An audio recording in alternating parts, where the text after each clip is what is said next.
কতগুলো চার সাবধান আমার বিরুদ্ধে অভিযোগকে রাজ দরবারে ছুটে আসছে, কিন্তু ওরা হয়তো জানে না রাজার কাছে অভিযোগ চালানোর পূর্বে এই চাবুকের আঘাতে আমি তার উৎসবগুলো চুপ করে দেবো। বুঝতে পারবে শাস্তি কত ভয়ঙ্কর।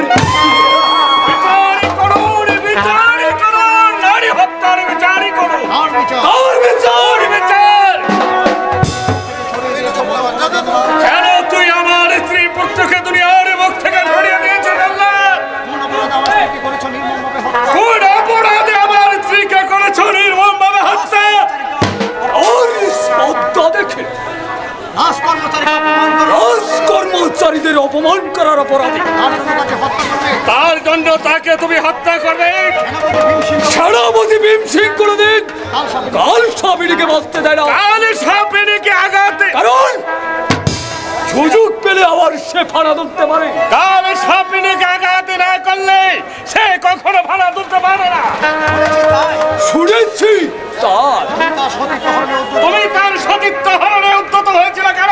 তার স্পর্ধা দেখে তার অহংকারের জবাব দিতে। ভাগ্যিস আমি বাড়িতে ছিলাম না,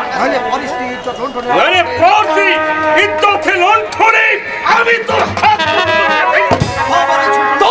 ছোট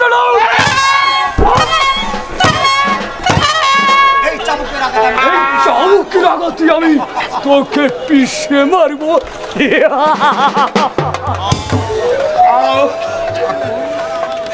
ঠাকুর এই কি অন্যায়ের প্রতিবাদ করার বিচার? আমরা গরিব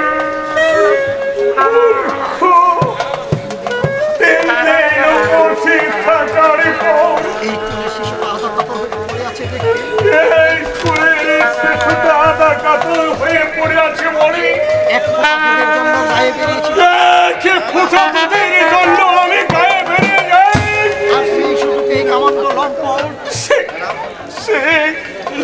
সেই সুযোগেই কামন্দ লম্পট কামনার বশীভূত হয়ে শিশুর মাটি করলো হত্যা। কামনার বশবর্তী হয়ে সেই শিশুর মাকে করেছে হত্যা। একটিবার মুখের দিকে তাকালো না, একটিবার, শুধু একটিবার তার মুখের দিকে তাকালো না। অবশ্যই তাদের বিরুদ্ধে শুনতে চাইল না। এই অবধি শেষরে কাকুতি বিমতি এই শয়তানের শুনল না। আমার দিক করে করলো নির্মমভাবে হত্যা। তার পূর্বে নিজের শাস্তির কথা চিন্তা করলেন বোধ। শাস্তি আমার শাস্তি, আমার শাস্তি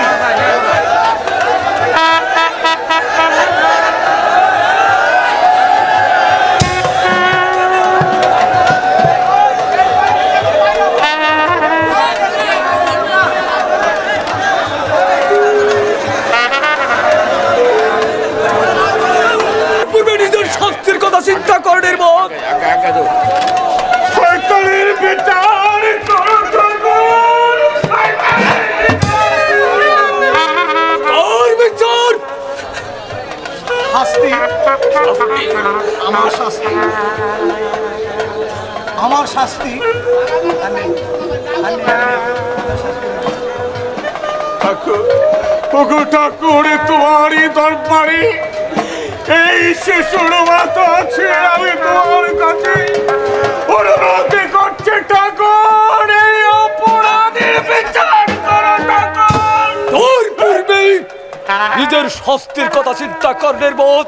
শাস্তি, শাস্তি, আমার শাস্তি, আমার শাস্তি তো হয়ে গিয়েছে,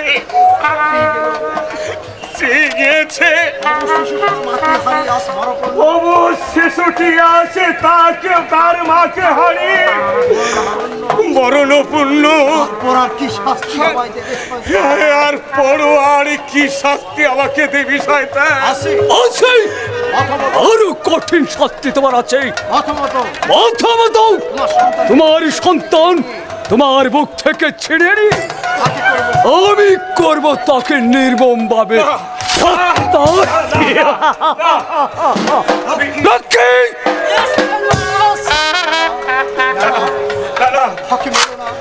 ওকে মেরো না, দোহাই তোমার। মারতে হয় আমাকে এই দুঃসহ পৃথিবী থেকে, আমাকে সরিয়ে দাও। তবু এই স্তুতির শিশুটাকে তুমি বাঁচতে দাও। কেউ মাথা তুলে দাঁড়াতে পারবে না। তুই এসেছিস আমার কাছে আদার বিরুদ্ধে বিচার চাইতে, এবার আমি তোর বিচারটাই করে দিচ্ছি। আদেশ করুন হুজুর। আদেশ করেন হুজুর। এই শয়তানের বাচ্চাটাকে এই শয়তানের বাচ্চাটাকে নিয়ে পাথরে আশ্রে মারবি, পাথরে আশ্রে মারবি, পাথরে আশ্রে মারবি, যেন যেন প্রাসাদের একটা প্রাণীও জানতে না পারে। যাও যাও, নিয়ে যা দেখি। এই শয়তান ওকে আমার হাতে দে। আমি দেব না, দেব না। আমার একমাত্র তোমাকে আমার একমাত্র বুকের ধন, আমার বুকের মানিককে তোমরা চিনিয়ে নিও না। তোরা কথা নয়, দেখি, নিয়ে যা দেখি। যাও, নিয়ে যাও। যাও, নিয়ে যাও। তাই যাচ্ছি হুজুর। তাই যাচ্ছি হুজুর। কোথায় নিয়ে যাচ্ছ ওকে? আমার হয়ে পাঠাতে। জমালয় পালানোর পূর্বে যে তোমাকে জমালে যাইতে হবে শয়তান। বাঁচান হুজুর। বাঁচান হুজুর, আমার একমাত্র সন্তানকে আপনি বাঁচান। আমার একমাত্র সন্তানকে আপনি বাঁচান। বলুন সেনাপতি, বলুন বলুন সেনাপতি, কোন অপরাধে কোন অপরাধে নিরহ মানুষের গায়ে তো চাবুক? ওর স্ত্রী আমার গায়ে ওর তুই আমার গায়ে যত ছড়া মেরেছিল, গায়ের মালটা জমা তাই আমি ওর পর্দার জবাব দিচ্ছি। জায়গায় মিথ্যে কথা হুজুর, এ সম্পূর্ণ মিথ্যে। আমরা গরিব মূর্খ, আমরা গরিব মূর্খ, তাই কোনো রাজকর্মচারীদের বিরুদ্ধে তাই কোনো রাশি কর্মচারীর বিরুদ্ধে কোনো অভিযোগ আনতে আমরা পারি না। কিন্তু এই শয়তান রাজদরবারে আসতে বাধ্য করেছে। কিন্তু এই শয়তান আমাকে আজ দরবারে আসতে বাধ্য করেছে। 3 দিন উপসে থাকার পর খোদায় কাতর এই কচি বাচ্চাদের মুখে এক ফোঁটা দুধ টেনে দেবার জন্য, খোদায় কাতর ওই কচি বাচ্চাটার মুখে এক ফোঁটা দুধ তুলে দেওয়ার জন্য গ্রামে ছুটে যায়। আমি গ্রামে ছুটে যাই। সেই অবসরে লম্পট আমার স্ত্রী চোখ লুণ্ঠনে সেই সুযোগে সেই লম্পট আমার চিন্তাতে লন্ডনে উদ্ধত হয়েছিল।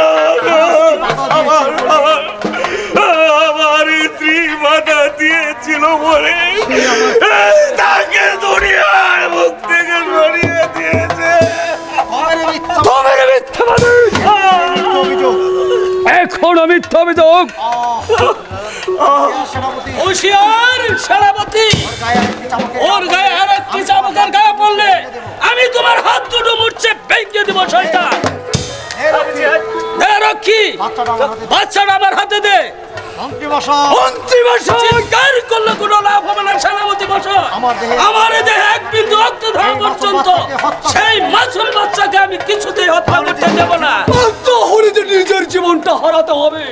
সে ভয় আমার নেই শয়তান। আজ যেভাবে তুমি আজ যেভাবে তুমি গর্বিত চাষাদুরের মাত্র চাবুকের পরে চাবুক, যেভাবে নিরহ যেভাবে নিরহ চাষাদের উপর চালিয়েছে নির্যাতন, অত্যাচার, সেই অত্যাচারে সেই অপরাধে আমি তোমার সেই অপরাধে আমি তোমার নালায় তো দাঁড়ানো জিপটা টেনেছি রে।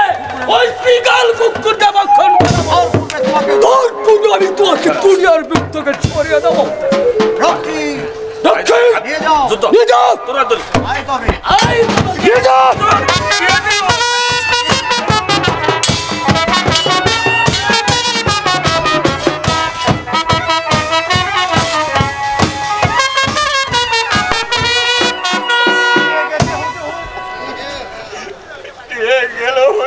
আমার একমাত্র নয়ন মণিকে আমার একমাত্র নয়নের মণিকে আমার মুখে থেকে ছিনিয়ে নিয়ে গেল হুজুর। যাক যাক আগে এই শয়তানটাকে শায়েস্তা আগে এই শয়তানটাকে আমি শায়েস্তা করে নেই, তারপর দেখবো সেই রক্ষীকে। এবার ইচ্ছা করলে তোকে হত্যা এবার ইচ্ছা করলে তোকে আমি হত্যা করতে পারি, কিন্তু এখন তা করব না। রাজমহলের হাঙ্গামা ধরুন, হয়তো সেই বাচ্চাটা বাঁচানো সম্ভব হবে না, তবে যাবার বেলায় তোকে বলে যাচ্ছি শয়তান, দ্বিতীয়বার কোন নারীর প্রতি হাত বাড়ালে এই মন্ত্রী নকুল দেবের হাত থেকে কোনোদিন রেহাই পাবি না। এবার তুমি প্রাসাদের বাইরে যাও, কিন্তু আমার সন্তান উদ্ধারে আমার জীবন। ঠিক আছে, ঠিক আছে, তবে তোমাকে বলে যাই শয়তান, তোমাকে বলে যাচ্ছি শয়তান, আজ আমার স্ত্রী হত্যা আর নির্যাতনের প্রতিশোধে আজ আমার স্ত্রী হত্যার প্রতিশোধে আমি মহলে এসেছিলাম তার বিচার চাইতে, কিন্তু বিচার তো আর পেলাম না, পেলাম ওটা চমকের যা। তোমাকে শেরবারের মতো বলে যাচ্ছি, তুমি আমি এই রাজ্যের প্রতিটি গড়ে গড়ে জানিয়ে দেব আমার অগ্নিময়ের ফরিয়াদের বাড়ি, সেদিন তারপর দলে দলে ছুটে আসবে অসংখ্য নরনারী, সেদিন তোমার বিচার হবে